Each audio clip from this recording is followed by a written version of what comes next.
முதல்வர் ஸ்டாலின் கூப்பன் கொடுத்துட்டாரு. எனக்கும் கொடுத்துருக்காங்க. ஓகே, இதெல்லாம் ஓகே தான். ரோடு பார்த்திங்களா, இது மாதிரி 2 கிலோமீட்டர் ரோடு இப்படி தான் இருக்குது.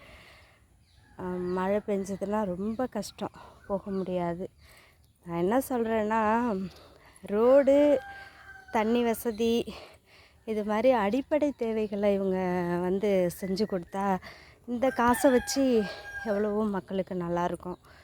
அதை விட்டுட்டு கூப்பன் கொடுக்கறது, ஃபர்னிச்சர் கொடுக்கறது, பாத்திரம் கொடுக்கறது, பணம் கொடுக்கறது, இதெல்லாம் வச்சு என்ன பண்ண போகிறோம்?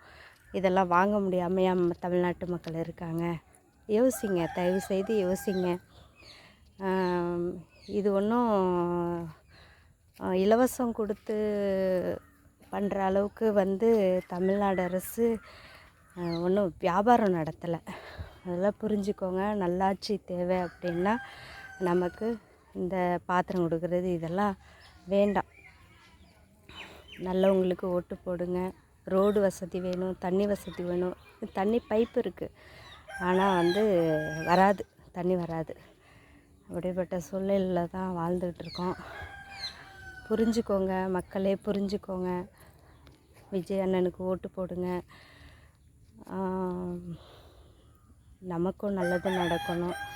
எல்லோரும் நல்லா வாழணும். வாழ்கிறதுக்காக தானே பிறந்திருக்கோம்.